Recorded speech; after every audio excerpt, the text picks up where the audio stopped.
let's welcome in our namesake here at the Rich Eisen Show, Mr. Rich Eisen, live from Las Vegas. Hey, Rich, how we doing? How are you, sir? I'm doing really well. I've had a fun show so far. I really have. How was Peyton? Oh, it was wonderful. It was wonderful. We got to talk a lot of things, and I appreciate you this morning. You've been a mentor of mine, and I just wanted some insight on how to go about interviewing some of these great players and stuff, and you were really helpful, so thank you for that. It's all good, man. Thanks for doing what you've been doing. Rich is still drunk after the Jets draft last night. Yeah. I am My drunk. God, come on, man. I am drunk. We can't live in a world where the Jets are competent.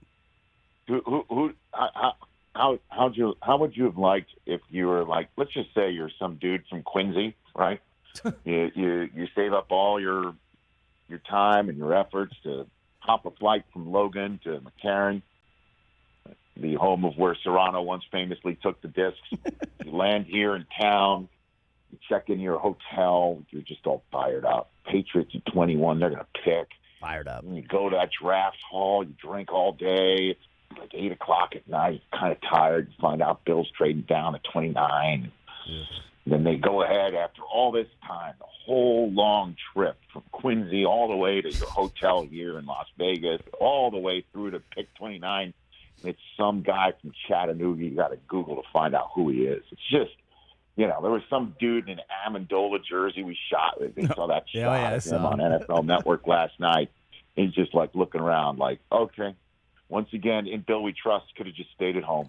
Just stayed at home, played a little bit of the scratch-off winners instead of coming here and putting your money down on a table, could have saved the time. But if you're a Jets fan, you're glad you didn't stay home. Whoa. Oh, my God. It's like the greatest weekend ever. Like, you should go and you should just bet everything. Bet everything. Go see what the odds are right now, since you're in Vegas, of the Jets winning the AFC next year. What is it? Oh, I wouldn't do that. No, there's safer bets. Stand by.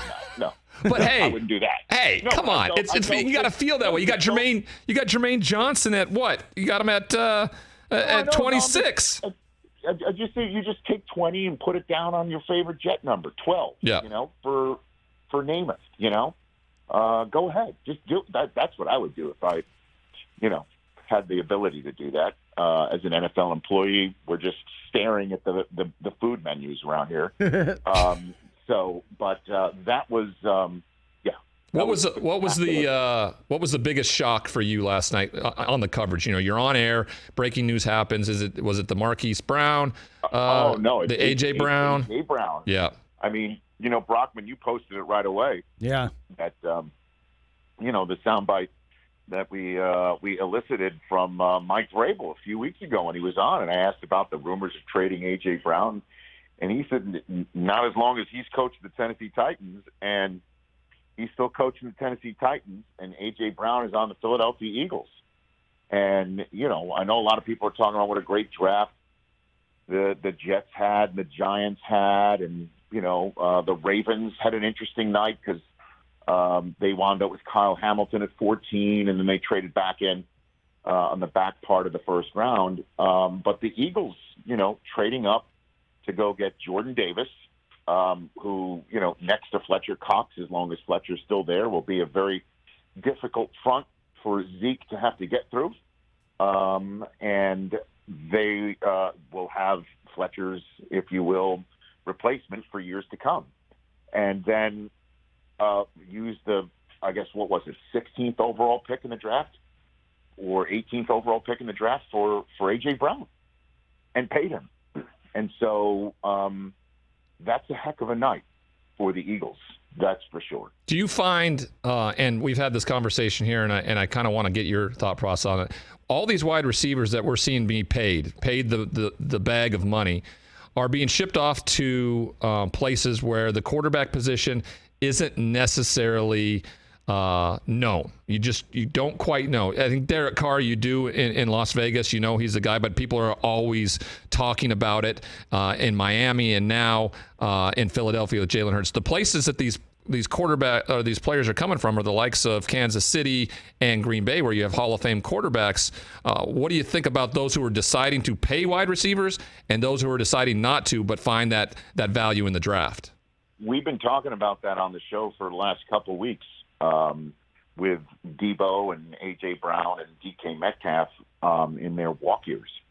And we're wondering who is going to pay a receiver who is entering year 4, like a receiver who has put 7-8 years of top-notch play on the field, like DeAndre Hopkins, Devontae Adams. I mean, Tyreek Hill hasn't been at it that long, but I think has shown, next-level ability and dependability.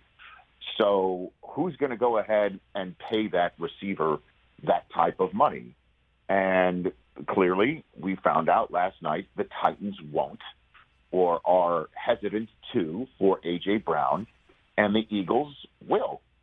And, you see whether the contract's worth $25 million annually or $21 million annually, depend upon whether it's an extension or not. That said, we're finding out if a team will go ahead and take somebody who is still very young, but still, again, young in terms of what they've shown, and pay them, or will they do what the Titans did last night, which is get rid of him and then draft his exact comp right as a replacement. Yeah, Daniel Jeremiah. That's what they did. Yep. And the Jets last night, instead of acquiring Debo, it's not like it was their choice to not acquire him. I think they would absolutely have given up the 10th overall pick, as we discussed, for him and others. But the Niners, as I had said all week long, I just needed to see it to believe it, that they would trade Debo Samuel away, and they haven't. And now it will be one of those conversations to sit him down and say, what can we do to make this work? Because you're here. And I instead of doing that, the Jets obviously would have been great to get Debo Samuel, but they've got Garrett Wilson at 10, and the amount of money that they're going to pay Garrett Wilson over the next 4 years of his contract is what they would have paid Debo annually for just his first year in a contract. So this is just an interesting way to take a look at, are receivers going to be like the next, if you will, running back of the league? And we're beginning to see how the marketplace is hammered out. Well, it's exploded, and it's been fun to see. All right, big night 2. It was such a beautiful landscape. The optics of U4 there with the fountains behind it, the way it was described. It was so fun to watch last night and see it play out. You could really hear it in your voice, the excitement of being there and the experience of it all. What do you expect tonight with the kickoff of round 2? Do we see Malik Willis going quicker than we hope? I don't know. Here's the way I think night 2 is going to be focused on, or what will wind up being focused on. The Ravens have 8 picks coming. So you're going to see the Ravens try and maneuver around, and it's interesting to see what they're going to do. Also, tonight is the night where Baker Mayfield could get traded. Oh, yeah. What will Carolina do? Are there other teams that might go through round 2 missing on the quarterback that they wanted? Will they go and flip a 3 and something in next year's draft for Baker now? How will the Browns handle his contract? If I'm the Browns, get him out. There's no reason to have him on your team for another mandatory mini camp for what? The summer? For real? Because if you go past this draft tonight's draft, then Baker's going to be on this team unless they cut him. So entering the summer, he'll be on this team. I don't think that makes sense for the Browns. And another thing tonight to look for is, will the Packers use any of their picks on a wide receiver after not last night? That's something I will have my eyes peeled for this evening. Daniel Jeremiah made points there when Green Bay was taking their second pick of the first round, that the value didn't fit to take somebody like Sky Moore or Christian Watson. Right. And if I'm a Packers fan out there, I'm like, we need a wide receiver. No, I know. Jordy Nelson was a second-round pick. I think, who else? Donald Driver. I mean, Devontae Adams. Yeah. You can get the value. And again, we're talking about A.J. Brown, DK Metcalf, Debo. You can get that value or find that receiver tonight. I'll be keen to see if they do it. If they don't, well, then I would love to have a GoPro on 12 wherever he's sitting. Yeah, me too. We're gonna keep talking with Rich Eisen here on TV here, but we'll be right back with Ben Golliver. All right, Rich, the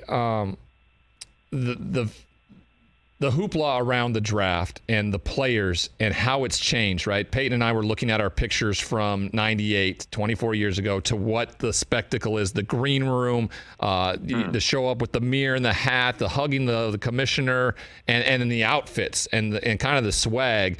How is it covering that? And you've been covering them for a long time. How has it changed, and how cool is it to see it become such an extravaganza? Like I said, yesterday, guys, I cannot believe. Like, I interviewed Roger Goodell yesterday around 2:00 our time here, and I started this interview on live TV saying I'm here with the commissioner of the NFL at an NFL draft in Las Vegas, Nevada. Something I never thought I would say ever, let alone into a live microphone on live television, standing next to the man himself. It's the truth. And I asked him if this thing is always going to now travel. And he said, absolutely. There's no reason to not have it travel around like a road show, like a Super Bowl, every year, showing off different parts of our football nation and a certain fan base. I mean, it's very rare. I've covered drafts. I never thought I'd hear the Chiefs get lustily booed in the draft hall when the Broncos are on the clock tonight. It'll be the first time we hear that. So it is pretty cool to see this go from town to town, and just to see the players get into it as much as they get into it. I can't get enough of it. It was amazing to get off the draft set at 8:00, 8:15 local time, and then just stroll around, and the lights are going, and it's Vegas, and it's wild. So it's a nice dry run for the Super Bowl, and I think fans kind of dig it. Certainly coming here to this town, you look out a window and you see all the hotels in just one city block. There's more hotel rooms here than maybe the entire city of San Diego. So a city like this would absolutely crush a Super Bowl, and that's happening in 2 years. Yeah, I'm looking forward to it. It's a great excuse to get away and be a part of it. We appreciate you jumping on again. You got it, brother. Thanks for doing this show this week. You bet. It's always a pleasure. I love the opportunity to be a part of your platform. And you got it, brother. You have a great night. Hey, you watched all the way to the end. Thanks for that. Watch more right here.